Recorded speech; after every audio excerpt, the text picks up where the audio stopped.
I am back with Matt Cozy, and folks, it's all come down to this. We get your Tuesday started. You are Locked On Cubs, your daily Chicago Cubs podcast, part of the Locked On Podcast Network, your team every day.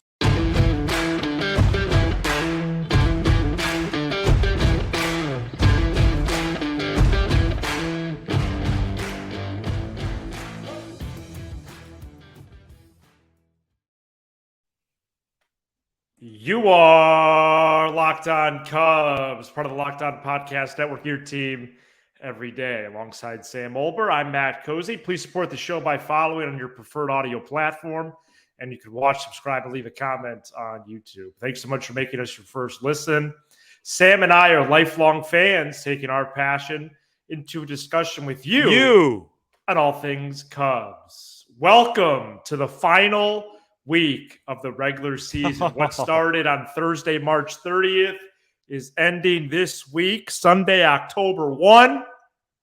And the Cubs enter this final week at 82-74 with 6 games remaining. They currently hold the third spot in the NL wildcard standings. Diamondbacks also 82-74, and in the second spot due to the tiebreaker, Marlins 81-75 and Reds 80-77. And both of those teams also hold the tiebreaker against the North Siders. We're going to get into all the scenarios and what teams play who. Yep. Sam, this is going to be a wild week.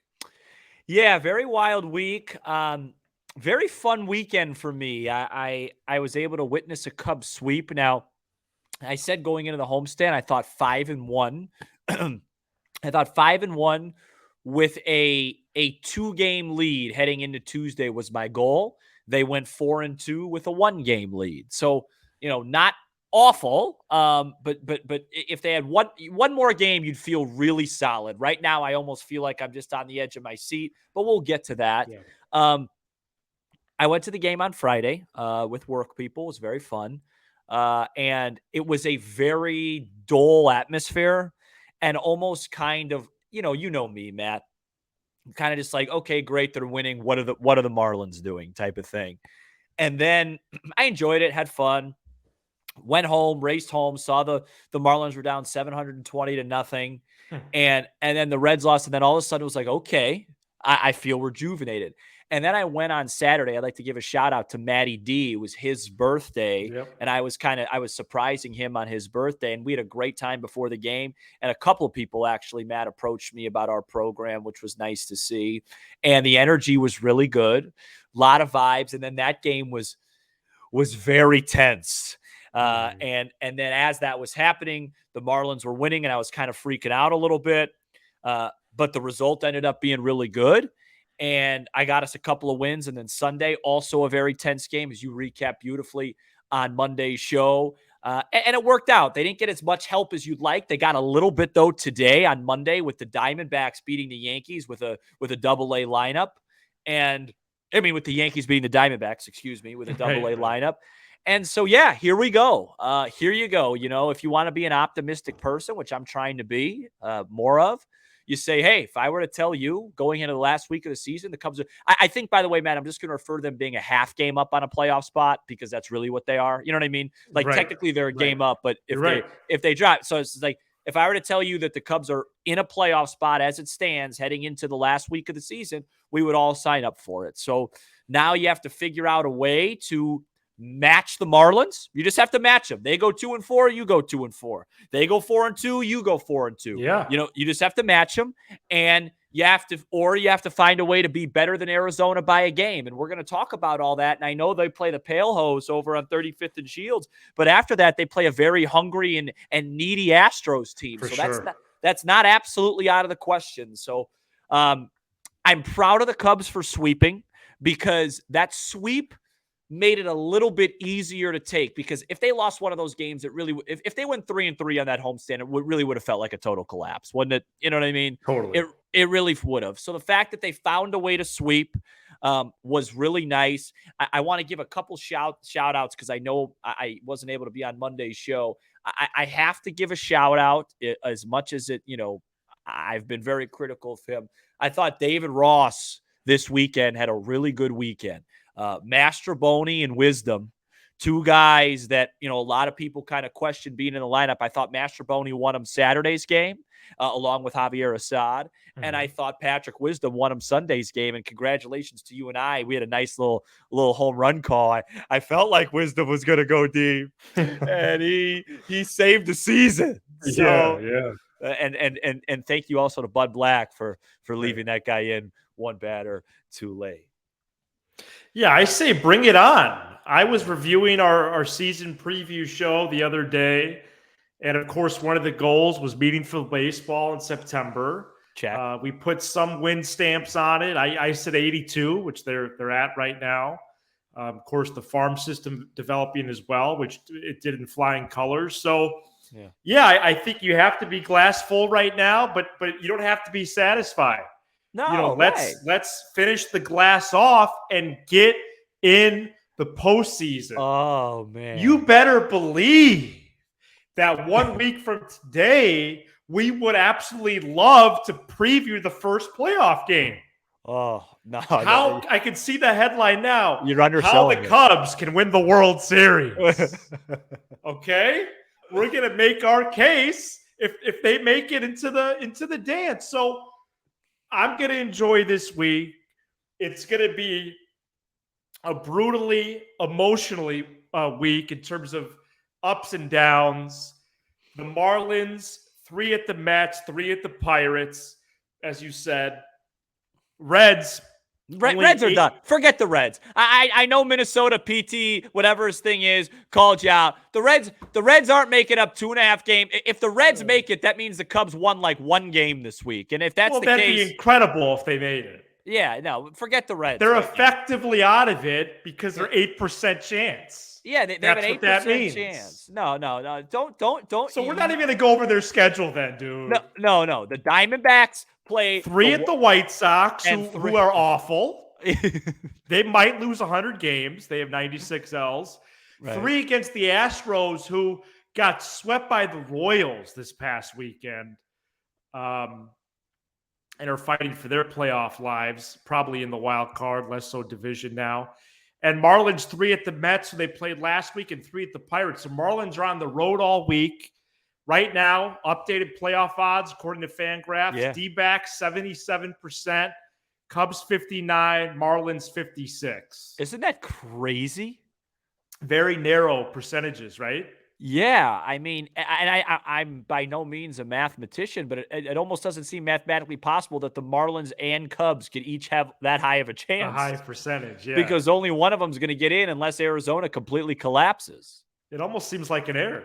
Yeah, it does. So, I don't know my strategy yet with scoreboard watching. Yeah, no, you take care of the Cubs. Let me do the scoreboard watching. Okay. Yeah, I'd like to just stick with the Cubs right now. And look, and the way I would advise people to watch is you just want to match. I'm not as concerned with Arizona. I just want to match Miami. Marlins. So if the Marlins lose, then my feet's up tomorrow. And listen, if the Marlins can find a way to lose and the Cubs find a way to win, then all of a sudden you're talking about a 75, 80%, maybe even more chance. And it would go up 10% probably in one night. No more. Okay, so you think it'd be in the 70s? If the Cubs win tomorrow and the Marlins don't, it'll be in the 70s. Yeah, so that'd be 11% increase then. I think that you're right. And I think that it could happen tomorrow night. We're gonna get to that series here in a minute. But how are you feeling right now entering the week? Yeah. Are you approaching it in terms of, hey, this is gonna be fun, or are you dreading it completely? Yeah. Or is there an in between? Before I answer the question, I'd like to acknowledge your haircut as usual. Really solid. You look like a Kennedy. You look like if you got a nice trim. I lined up my beard. I think I'm gonna grow it out. No, you look like you could kind of like run for office. Okay, which I have no interest in. Well, and thankful for that. We both are. Yeah. No, so you go ahead, finish your thoughts, your program too. Stick to podcasting. Yeah. Well, right. Well, especially. Anyway, my thoughts right now, the word that comes to mind is conflicted. Wow.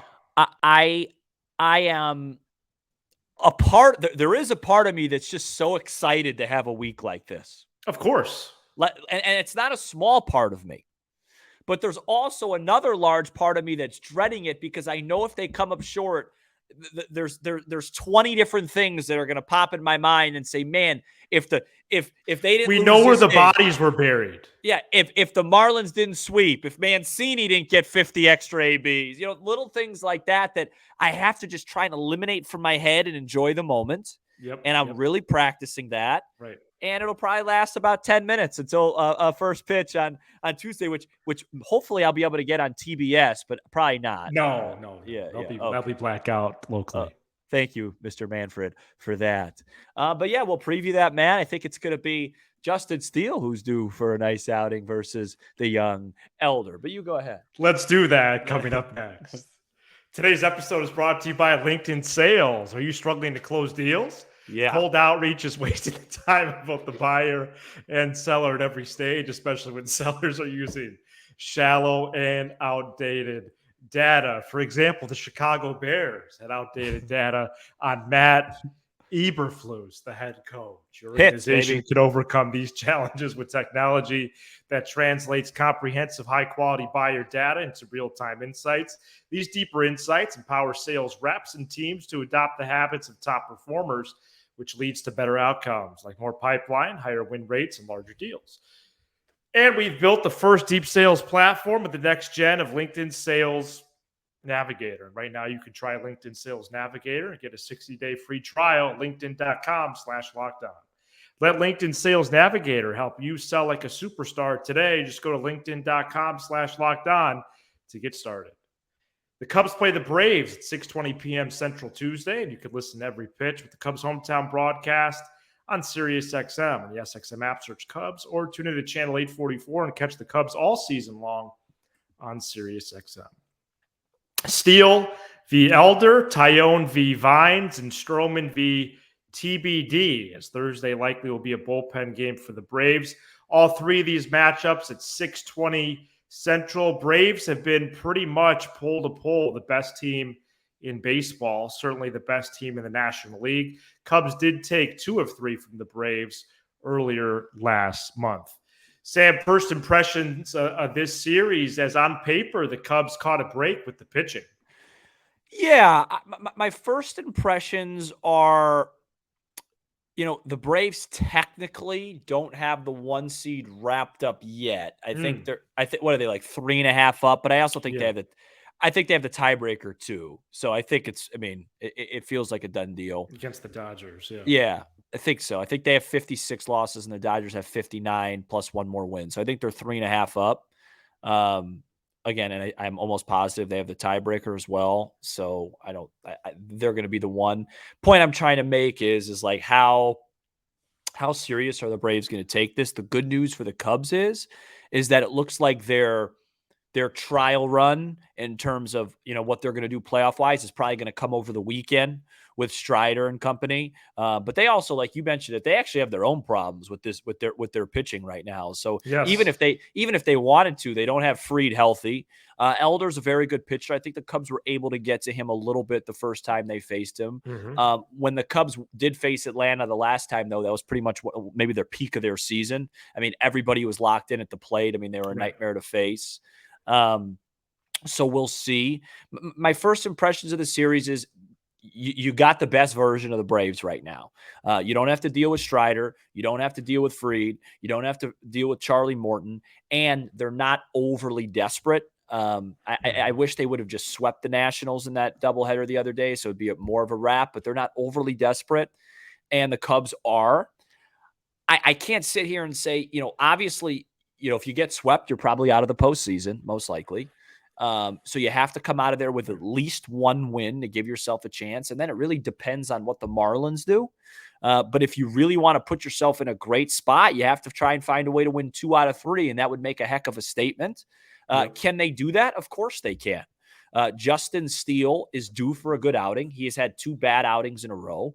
My question with Steele is just how much of that is fatigue? Does he have another gear in him? I'm also very concerned about the current state of the bullpen. Very much. if Adbert Alzolay does not come back, which I don't believe he is able to No. tomorrow, Julian Merriweather's on his last leg, walking a ton of people. I mean, he was very fortunate to get out of Saturday and Sunday with a 0. Yep. The Cubs, and with all due respect, I mean, the Cubs pitched huge innings this weekend with Daniel Palencia and Jose Cuas. All due respects to those guys, you're not going to get out the Atlanta Braves like that. No. So they're going to need Justin Steele to be really good. They're going to need their offense to be explosive. They need one of those games where they put up like 8-9 runs, and you see what happens. I don't think it's impossible, but the Cubs are going to have to be on their absolute A game in Atlanta, because it doesn't matter who that this is one of the best teams that you're going to see. Leiter and Merriweather both need to step up big time. I think Merriweather description by you was good, fair. Final legs, treading water with him. Leiter wasn't around all weekend. With a purpose, I would assume. Yeah. He's been weird. They've been weird with him for a while now. Yeah, and he hasn't pitched well. He hasn't. And Cuas and Palencia, sure, you could say they need to step up, but easier said than done.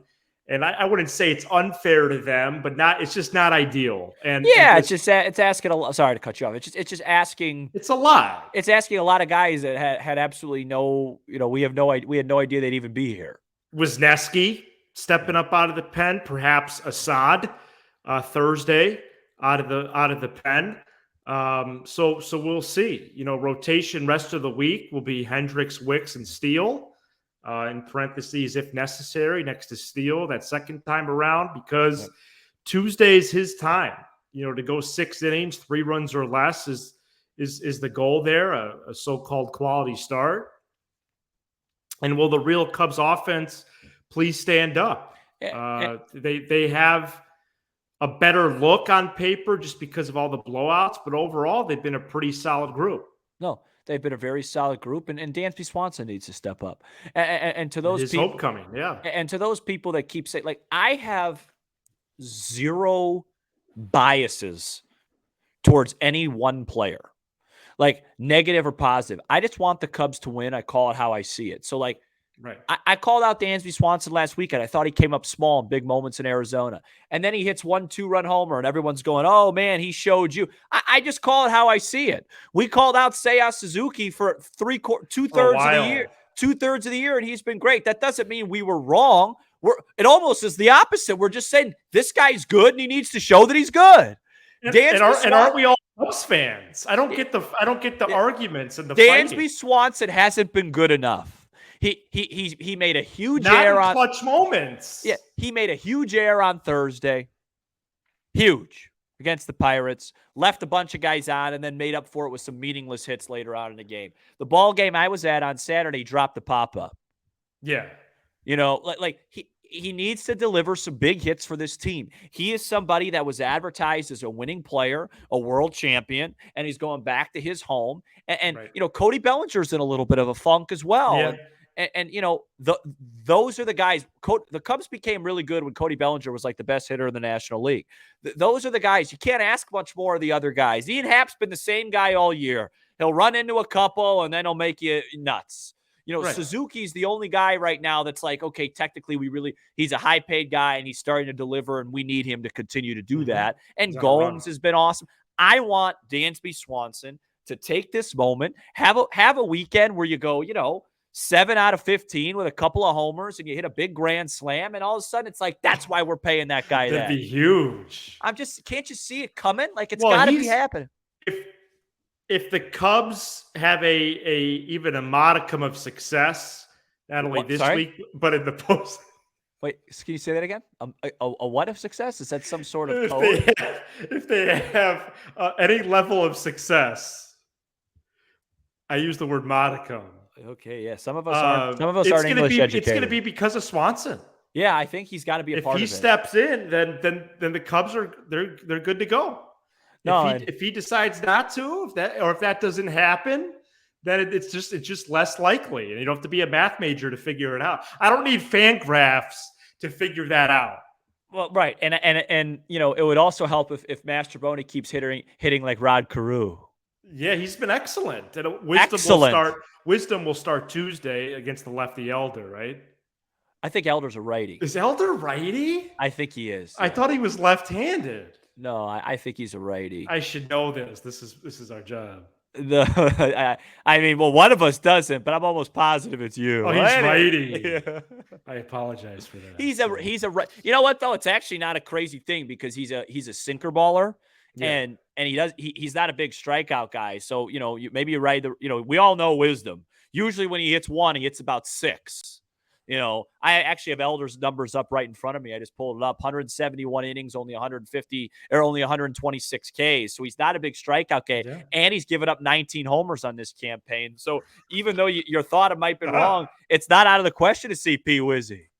Oh, okay. I'm game. I'm game for that. It was nice to see him, the fruits of his labor on Sunday afternoon. I'll even look up the split, see if he's a reverse split guy. Go ahead.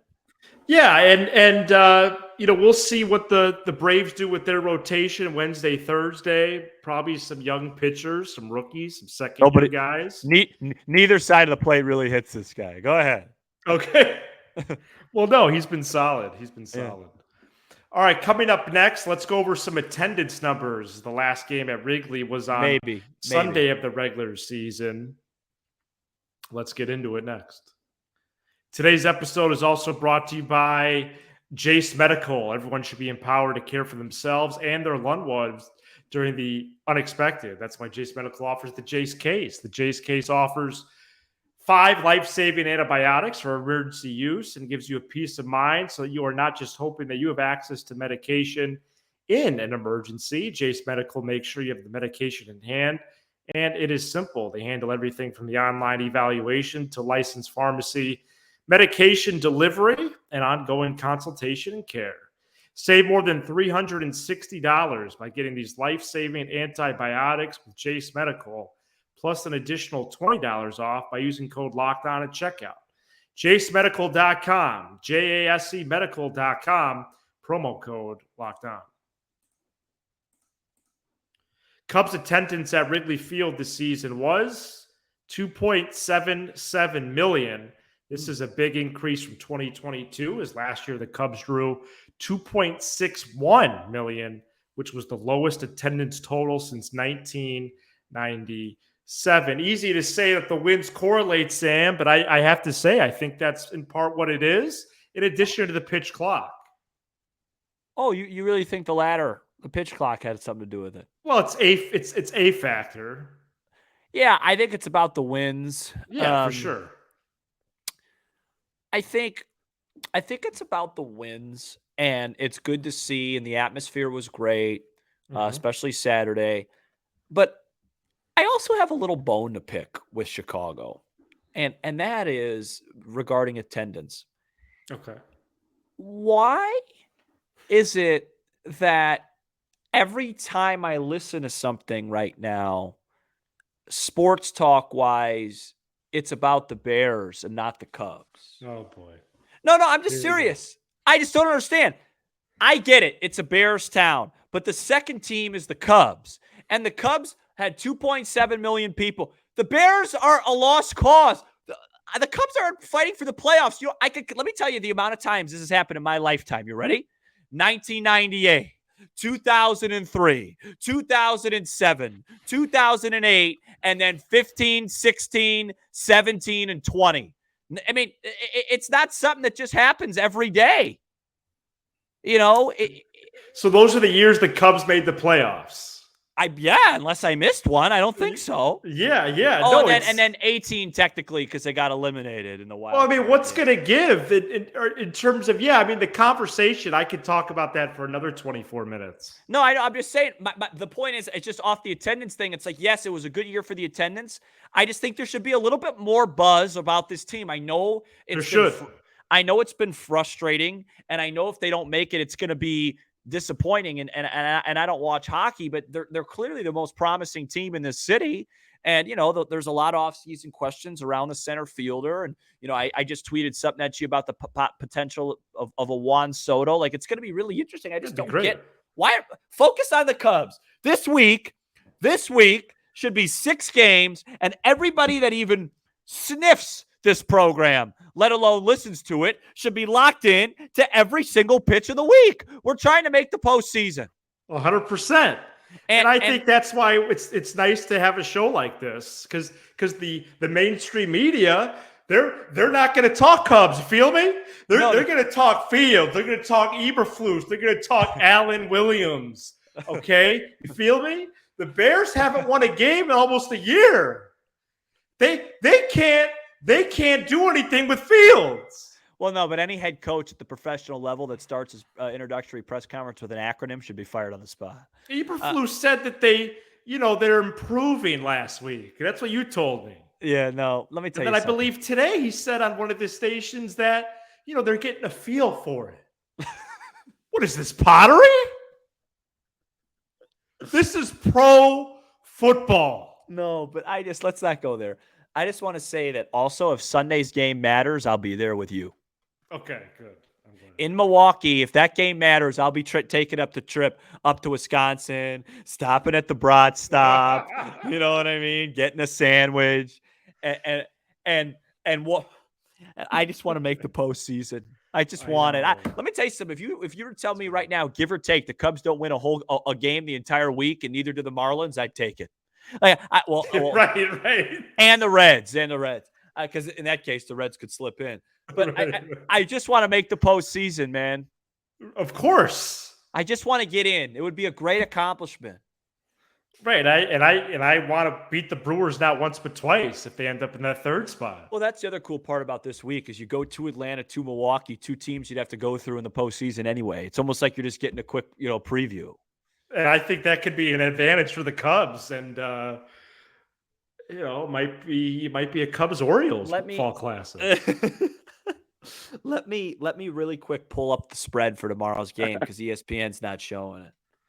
Well, yeah, and you go to FanDuel for that, one of our great partners. Yeah, I'm going to go to FanDuel for that. Okay, so the Cubs are pretty big dogs. Okay. The Braves are currently, according to FanDuel, a minus 150 favorite. The Cubs plus 125. Well, I think the Cubs will be pretty heavy dogs, honestly, all week. Do you know this is the first time I think there have been underdogs in a game since Tyone v. Gallen a couple Fridays ago? Wow. Yeah, I believe it. So that's all right. Maybe they'll play better. Absolutely. It would be huge to get the first one of the week. No doubt. Oh.